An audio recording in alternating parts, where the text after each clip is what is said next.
I was discriminated against all my life because of my golden child sister. Finally, I got my sweet revenge on my wedding day.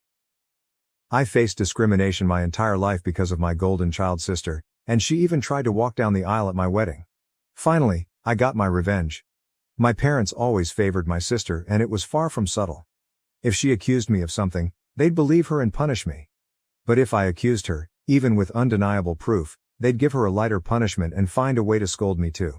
My birthday cake always had to be her favorite flavor, and my parents pretend they didn't know I hated it. They always bought her more than me and took us where she wanted, even if it was supposed to be about me. My sister grew up spoiled and used me as a punching bag. At first, she mostly ignored me, but things got worse when we were teens. She ended up with no friends, and her behavior deteriorated. Did her friends move away or ditch her because she was mean? I don't know, because we were never close. My parents boasted about her achievements but never mentioned any issues, whereas they constantly highlighted my flaws as teasing material. I only knew she had no friends because we went to the same school, and I noticed she was no longer with people. Meanwhile, I was fairly popular. My sister realized this and suddenly turned me from an occasional punching bag to someone she needed to take down constantly. She started accusing me and my friends of more things. My parents stopped letting me hang out with anyone, with excuses like, "They're not good people according to your sister," or, "Why are you trying to leave us? Why can't you be like your sister and enjoy family time?" What saved me from complete isolation was my extended family. Most of them lived in the same hometown, and I got along well with my cousins despite some age differences. At one gathering, they invited me to something. I don't remember what, and I sadly replied that I wasn't allowed to go anywhere. When asked why, my kid self bluntly said it was because I wasn't allowed to have friends since my sister didn't have any. This got back to the adults, who apparently tore my parents apart later. I was scolded for lying and grounded for a month, but after that, they gave me some leeway, so it was worth it. My sister changed schools. I guess the humiliation of our extended family knowing her social status was too much, so she demanded to switch, and my parents immediately obliged. Even though it cost them more since the school was further away, she made friends at the new school. However, she never went back to mostly ignoring me. Having felt the power to mess with me and being angry that I told the family she had no friends, she never let me go. My life remained difficult. Her friends would come over and bully me, which my parents called light teasing. I never invited friends over because my parents were awful hosts, or my sister would accuse them of stealing, and my parents would believe her. I did become close to my cousins though, as my parents never dared to treat family that way. Then I got my first boyfriend. I didn't want to bring him home, but my parents insisted. At one point we were separated and he came to find me to tell me my sister was flirting with him. She came over in skimpy clothing, batting her eyelashes, and started telling him how bad I was and how good she was. He was irked and ran off to find me. Of course, my sister told my parents a different story, that my boyfriend had tried to flirt with her, but she naturally refused since she couldn't do that to me. Guess who my parents believed? My boyfriend wasn't perfect, but I immediately believed him for a mean reason. Remember, I was a teen suffering from unfair treatment. I was very resentful and moody and hated my sister as much as she hated me. With that disclaimer out of the way, let's talk about looks. I hadn't mentioned them yet because they weren't relevant. My parents were overweight and liked showing love via food, giving more food, buying treats, etc. My sister was also overweight, whereas I was not. I've always been kind of skinny because punishment often included no treats or snacks. Obviously, weight isn't what matters, personality is. But my sister, even then, was already rude and spoiled. Even her flirting attempts were bad because she never learned to work for anything since she could demand, and my parents would deliver. Added to that, the fact that she didn't look like some sexy model, even my self-conscious teen self didn't believe my boyfriend would try and cheat on me with her. Anyway, my parents prohibited me from dating such a horrible boy. I did try to keep going in secret, but it was hard, and the relationship ended. I did get another boyfriend, but again, my sister accused him of flirting with her when he refused her advances. Again, my parents believed her. I tried pointing out how this happened again, but they decided that I was incapable of making good choices and kept picking bad boyfriends. The relationship couldn't handle the Romeo-Juliet situation and fizzled out again. I would eventually get called a slut in high school as I was fine with making out with boys and such but refused to have relationships. Thankfully, it never got back to my sister or parents. My sister did bring one boyfriend home during all this time. He was paraded with pride, and my parents spent every second telling me how good he was and why I couldn't be like my sister and find myself someone like that. Until he stopped showing up and suddenly he was a conniving bastard that tricked my sister. Oh well, and the unequal treatment continued. At this time, she had more spending money, and her curfews were much better than mine. She was free to go anywhere at any time, while I couldn't. If I pointed it out, my parents would say it's because she's older, but when I reached that age, I still didn't have the same treatment she had. And when I pointed it out, they denied they ever said that or claimed it was because I couldn't be trusted like she was, using my sister's accusations against my boyfriends and friends as proof of my bad judgment. Time goes by, and it's time for my sister to graduate. She was accepted into a college, not a very well-regarded one, and she had no scholarship or anything. Again, because only her achievements were told to me, I don't know which colleges she even tried for, so I can't say how badly she was rejected. I do know her grades were bad in school though, because whenever she got a B, we would celebrate. I would usually get good grades, but my parents refused to celebrate, claiming since I always got those, what was there to celebrate? My parents naturally made a lot of fanfare and told her they'd pay for everything. I was relieved she'd be going away. Not that it made my life any easier. She'd always come home every other weekend and somehow stuff kept missing from my room, or some other issue she'd think of to make my life miserable. My curfews were still strict. Eventually, my mom came to talk to me about my impending graduation. I'm only a year younger than my sister. She told me that since they were paying for my sister's college, they had no money to pay for mine, so it would be better for me to start working immediately after graduation and wait until my sister finished university to see if they could afford something for me. Oh, and if I decided to stay at home, I'd have to pay for all my stuff, part of the bills and rent. I pointed out that I could get student loans. Mom said yes, except no, because they were so caring towards me and I had such bad judgment that they would decide if a college was worth my getting into debt or not. I'm not sure how they'd stop me from getting loans, but I didn't ask. Scholarships weren't mentioned. They had no idea what my grades were anymore and never believed in my capabilities anyway. I didn't bat an eyelid. I simply said okay. My mom clearly didn't expect that and kept prying. Maybe she hoped I'd throw a tantrum so they'd have an excuse to never pay for my college. But I said nothing except that I understood their position, thanked them for caring, and that was that. My dad later tried the same, but I also refused to be emotional. You see, after a whole lifetime of their terrible parenting, I never had any expectations towards my education. I knew they would find an excuse to not pay for mine and make my life miserable. I never believed they would eventually pay if I worked and waited for my sister to graduate. I had been preparing for college for a long time. I could barely go out, my friendships were slim, so I had a lot of time to study. And study I did because I saw college as my only chance to be free. Well, the time came, and I worked my ass off and got a scholarship, not to anywhere like Ivy League or anything like law or medical school, but it was a good enough course in a decent college with a full scholarship. Knowing my sister would hate it and try to stop me via my parents, I put my achievement on social media at the same time I told them, even forcing myself to thank them in the post. Now they couldn't forbid me from going as they'd have to explain to the family why not. Initially, they were even a little proud and boasted about it, and then I guess my sister got to them and they changed gears and even asked me if I was sure I wanted to go.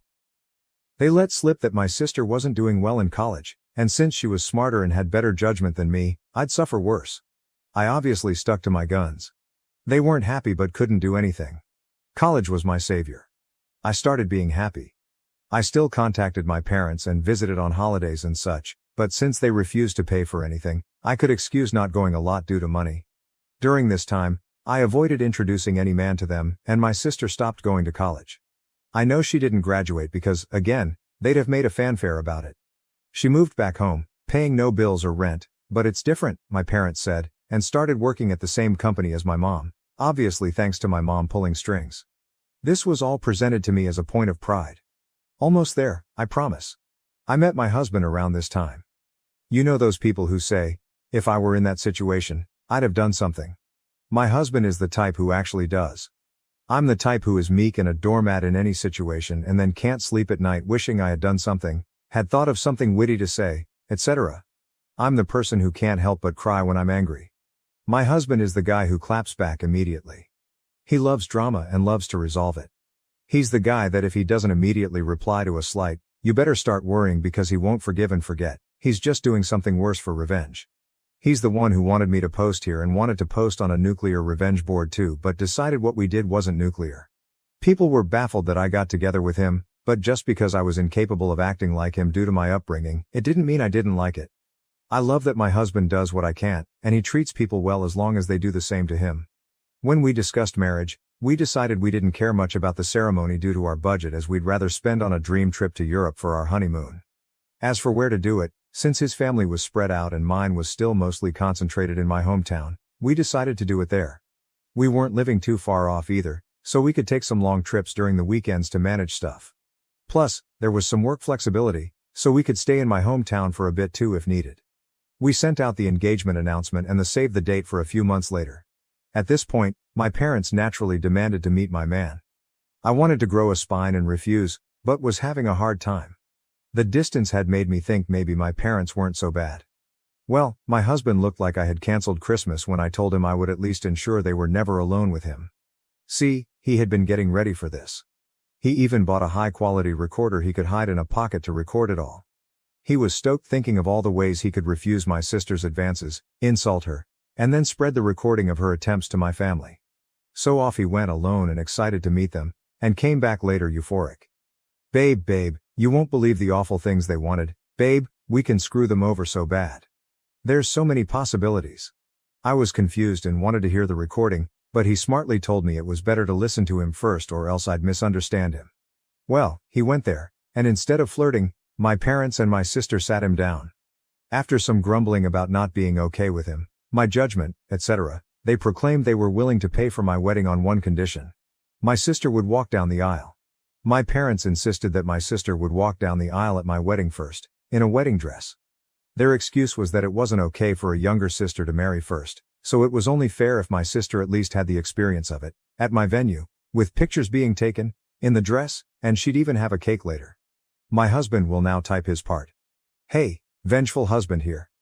Hell hath no fury like a pro-revenge instant karma nuclear revenge lurker when his beloved is scorned. That said, as much as my wife, she's my wife now, paints me as this quick-witted dude, I admit my neurons all but short-circuited when those folks legit suggested that crap like some sort of great gift. Even Troy would rather take in the horse a second time, methinks. Alas, after my brain rebooted, I did have a whole list of insults ready to spew out, but something in my soul whispered in my ear like the devil, string these idiots along. So I said I needed to think, see how my wife, back then fiancée, would react, and then ran out of there before I could give away my nefarious plans. Back to me, the wife.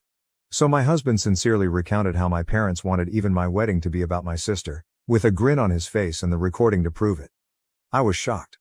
The distance had softened how badly they treated me, and I thought even they wouldn't go so far.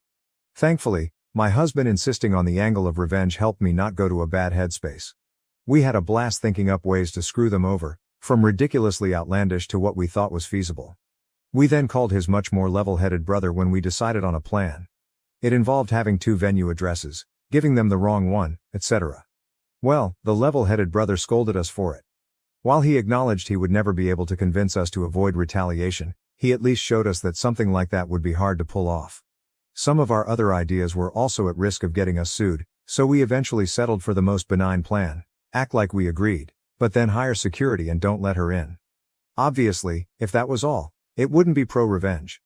The rest is mostly my husband's doing, but he wants me to do the honors. So here goes. Just important to mention, everything he did was previously discussed with me, and they were our mutual ideas. He went back to my parents, said he probed and thought I wouldn't be down with it. However, he didn't see the issue and, not wanting the family to fall apart, would be down to help them do it. He pointed out that I don't like conflict, so if I was surprised with it, I might not throw a tantrum in front of all the people. On the other hand, marriage is a big thing, so who knew if I'd lash out? Thus, he suggested a compromise. They'd help pay for stuff. This way, I would feel even more pressure to not say anything, as not only would we be public with our families there, but I'd be grateful for the help they gave. He said my parents looked shocked, and my grown sister literally started skipping with joy like a kid, so it was accepted. Importantly, my husband also claimed that due to some bad judgment and past boyfriends, these words were all my idea, and I'm so proud of using their words against them. I was distrustful and controlling and liked to check his phone and stuff to ensure he wasn't cheating on me. As such, it was imperative that nothing of this plan was ever put in writing. For any discussion pertaining to my sister walking down the aisle before me, he'd go over to their house to talk. And so began the months of deception where my parents and sister thought they were tricking me, while my husband and I were milking them. Rather than paying for the wedding, they lay low. Of course, my parents wanted input in everything, including some things that meant a lot to me, like the songs and color palette. My husband would convince them to let it go to keep me in line, but since we never really cared for the ceremony to begin with, everything else was fair game. Or so they thought. Here's what we did. We'd go to check the drink and menu options and then accept the lowest or second lowest priced option. My husband would then secretly take my sister there to try it out and then sigh and say, "It's a pity we don't want to abuse my parents' goodwill, so we won't get the best options." Cue my sister demanding my parents pay for the best. My parents would then tell me not to worry and they'd pay for the most expensive option. The same was done with the photographer and flowers. My husband handed my sister a bouquet of the flowers we wanted and then sadly expressed how I wanted some other tasteless flowers. Cue my parents telling me they wanted us to go with said flowers and they'd pay for it. When it came to the wedding dress, we hit a minor snag. My parents wanted me to use a hideous dress. Okay, it wasn't outright hideous, but it wasn't my style and wouldn't look good on me. We had planned on saying yes and then simply not using it, but my mom sent me a message about it, so there'd be proof I said okay. We had to go with me refusing to text and standing my ground. My husband went over there and said he'd see what he could do. My sister suggested ruining my desired dress so I'd be forced to wear the other one. He pretended to agree. During all this time, they kept communications outside any text. We made sure that happened by having me reply to my sister when she tried messaging my husband. This solidified the uncontrolling and neurotic claims my husband was making, so they believed it and never risked anything in writing.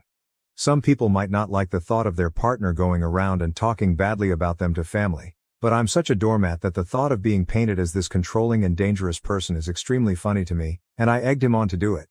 I guess I have a warped sense of humor.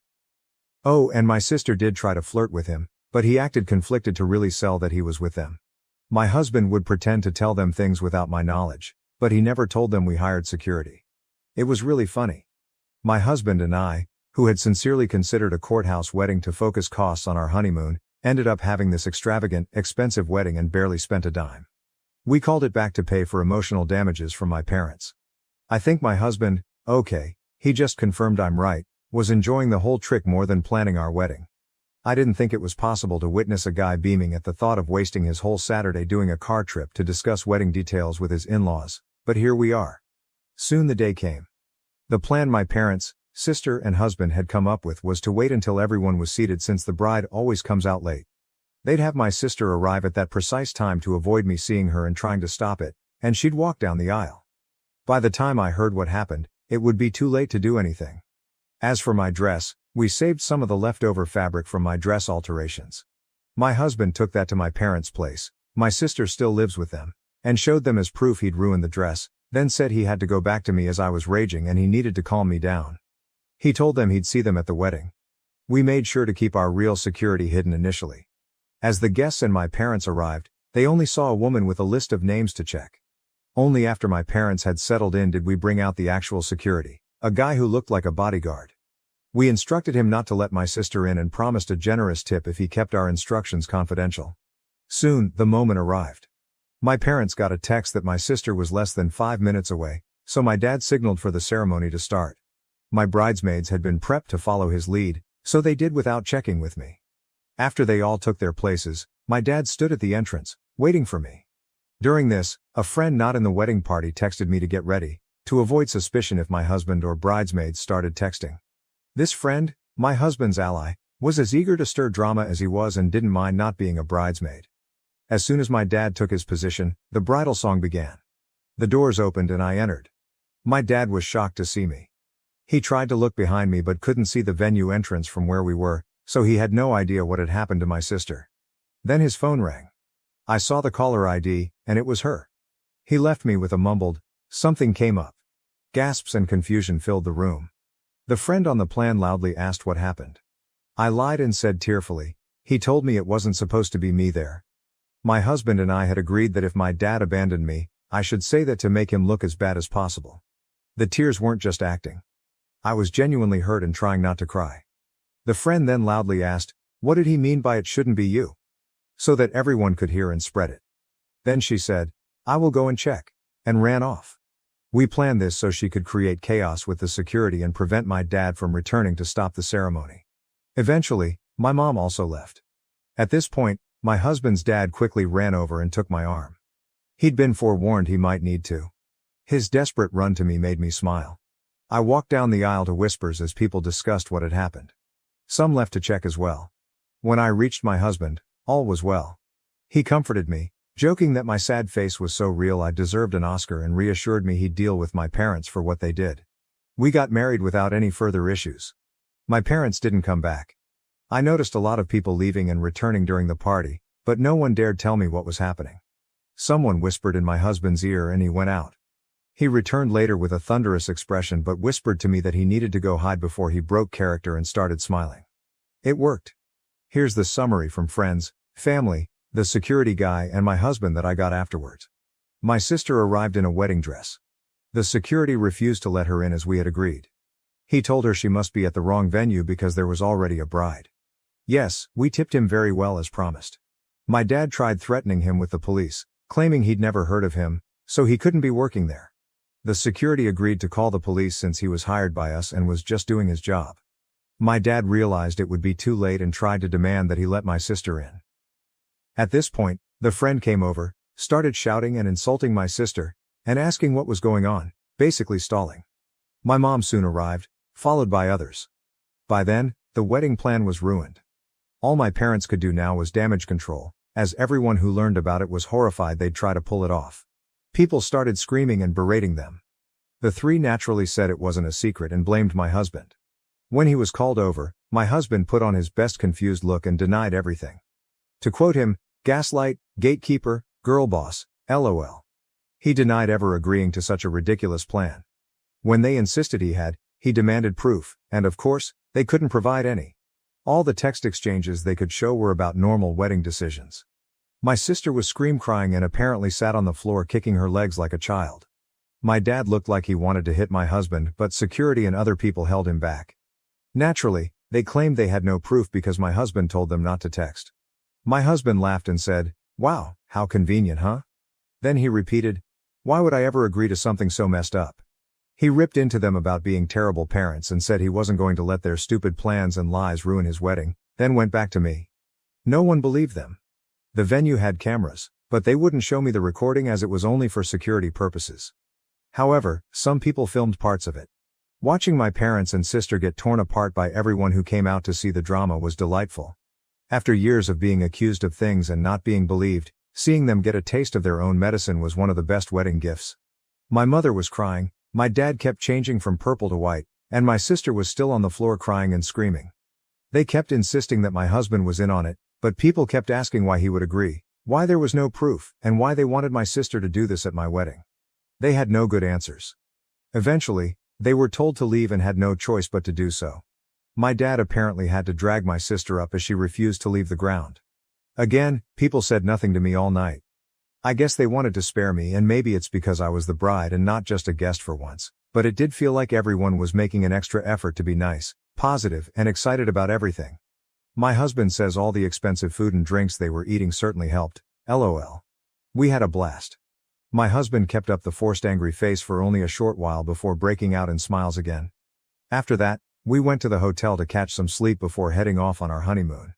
Speaking of which, my parents did try to pay for our plane tickets, but we thought that was risky as they could try to cancel them or something, so we refused.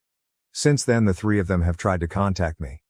I've refused calls because my husband insisted on keeping a paper trail, a smart move because my sister eventually messaged me. I won't repeat what she said as it was very unhinged and didn't make much sense, but the important part was that she blamed me for her humiliation. Called my husband a two-faced snake who fooled them for months. He wants to print and hang that on our wall, LOL, and hoped, but was also certain, that I'd get cheated on by him. She even suggested he was cheating on me with her. My husband took my phone, screenshot the call logs, my sister's messages and some messages from my parents demanding I pick up the phone, and sent it all to our family group chat. He also sent screenshots of messages to him where they called him names and threatened him, but he kept up the "you're delusional, I never agreed to anything" shtick and even threatened to sue them for defamation and harassment. He wrote a message in the group chat begging my family for help as I was now being harassed by them constantly. He pleaded with them to stop my parents and sister from ruining our honeymoon after they failed to ruin our wedding. He ended with a request that they not share our locations to prevent my parents from sending my sister over and claiming he had somehow agreed to pretend to sleep with her in our honeymoon suite. LOL. My family assured him they'd handle it, and since then, we've had peace. My husband is a bit disappointed that my sister didn't disobey so he could call her out again while tearing her a new one. We'll see if the peace lasts. All in all, while I would have preferred a normal, loving family at my wedding, at least for once in my life they not only failed to ruin something meaningful to me, but I got back at them. Extra info: do I know why they treat me like this? I've been asked this question a lot, so I assume you all will wonder the same. I've pondered this all my life and still don't know. I tried asking when I was young, but they denied any difference and scolded me for being spoiled, so I stopped trying. I've considered many possibilities, but based on my observations I think it's this. I was unplanned. They took a while to have my sister, so she was not only wanted but also like a miracle child after so long. However, given our small age difference, I think they didn't expect to have another child so soon or easily and didn't use adequate protection after my sister's birth. Maybe they didn't realize my mom was pregnant until it was too late, so they were saddled with an unplanned baby while still dealing with a newborn. They're not well off, so having the extra expense likely didn't help, and they resented me. But that's just my conjecture. Regardless, I've accepted that the reason won't truly matter. What they did to me was unwarranted, no matter what. Did they really think this would work? My husband and I have a theory that they never intended to do this at all. We think my sister threw a tantrum over me getting married first when she barely gets dates, and they made my husband that outlandish proposition. They didn't want to pay for my wedding and didn't think we'd accept or that it would even look good for them to do it. By suggesting it and being refused, they could look like the good guys to my sister while having an excuse not to give me a dime. But then my husband accepted it and they couldn't backtrack without risking my sister turning on them. Thank you for watching. If you haven't subscribed yet, please do so and hit the notification bell to stay updated with more shocking real-life stories happening around you.